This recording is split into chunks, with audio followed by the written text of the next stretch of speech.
Hi guys, welcome to முஸ்லிம் மாமி வீட்டு சமையல். நம்ம இந்த வீடியோவில் என்ன பார்க்க போகிறோன்னு பார்த்தீங்கன்னா, வெறும் உளுத்தம் பருப்பையும் முட்டையும் வச்சு ஈஸியான சத்தான ஒரு பிரேக்ஃபாஸ்ட் ரெசிபி எப்படி செய்யலான்னு சொல்லிட்டு பார்க்கலாம். வாங்க கைஸ், வீடியோக்குள்ளே போகலாம். ஸ்டெப் 1 என்ன பண்ண போகிறேன்னு பார்த்தீங்கன்னா, நான் இதுக்கு ஒரு கிளாஸ் அளவு உளுத்தம் பருப்பை 2 மணி நேரத்துக்கு ஊற வச்சுட்டேன். அதை நல்லா வாஷ் பண்ணிவிட்டு மிக்ஸி ஜாரில் கொஞ்சமாக தண்ணி சேர்த்து அரைச்சி எடுத்துக்கிறேன். இப்போ பார்த்தீங்கன்னா உளுந்து நல்லா மையாக அரைச்சி எடுத்து வச்சுக்கிட்டேன். அதோட ஒரு முட்டையும் உடைச்சி ஊற்றி நல்லா அரைச்சி எடுத்து வச்சுக்கிட்டேன். இப்போ பார்த்தீங்கன்னா இந்த அளவுக்கு நான் கட்டியாக அரைச்சி எடுத்து வச்சுக்கிட்டேன். ஸ்டெப் 2 என்ன பண்ண போகிறேன்னு பார்த்தீங்கன்னா, நான் இதுக்காக 2 பல்லாரி நல்லா சாப் பண்ணி வச்சுக்கிட்டேன். இதோட கொஞ்சமாக மல்லி இலை, காரத்துக்காக ஒரு பச்சை மிளகாய், கொஞ்சமாக தேங்காவையும் நறுக்கி எடுத்து வச்சுக்கிட்டேன். தேங்காவை முழுசாக சாப்பிட பிடிக்காதவங்க நீங்கள் அதை தேங்காய் பூவாக அரைச்சி எடுத்து வச்சுக்கலாம். இப்போ இது எல்லாத்தையும் உளுந்த மாவோட சேர்த்துடலாம். இதோட தேவையான அளவு உப்பு சேர்த்துக்கிறேன். அதோட ஒரு டீஸ்பூன் அளவுக்கு மிளகுத்தூளையும் சேர்த்துக்கிறேன். மாவு கட்டியாக இருக்கிறதால நான் இதில் கொஞ்சமாக தண்ணி ஊற்றி நல்லா மிக்ஸ் பண்ணி விட்டுக்கிறேன். நீங்கள் ஒரு 1/2 கிளாஸ் அளவுக்கு தண்ணி ஊற்றி நல்லா மிக்ஸ் பண்ணி விட்டுக்கோங்க. இந்த கன்சிஸ்டன்சியில் இருந்தாலே போதும்.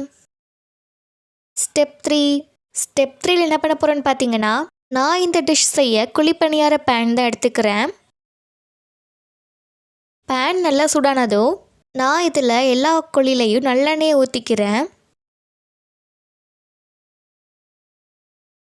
நீங்கள் எண்ணெய் ரொம்ப ஊற்ற வேணாம், லைட்டாக ஊற்றினாலே போதும்.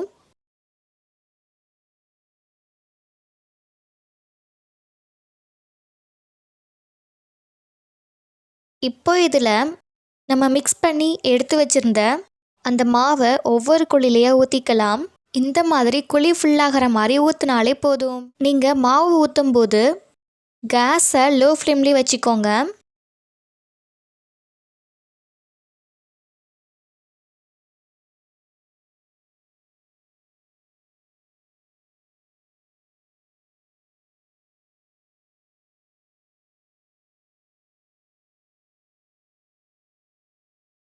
இப்போ பார்த்தீங்கன்னா எல்லா குழிலையுமே ஊற்றியாச்சு.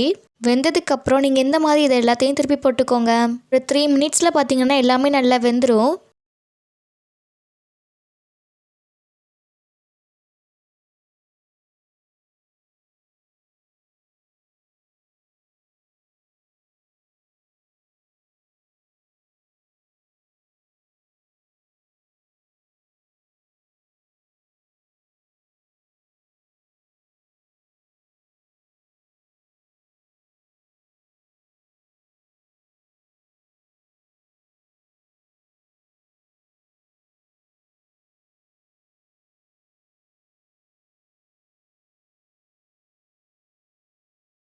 ரெண்டு சைடு வந்ததுக்கப்புறம் அதை எடுத்துடலாம் கைஸ். அவ்வளோதான். இப்போ பார்த்தீங்கன்னா ஈஸி அண்ட் டேஸ்டியான ஒரு பிரேக்ஃபாஸ்ட் ரெசிபி ரெடி ஆயிடுச்சு.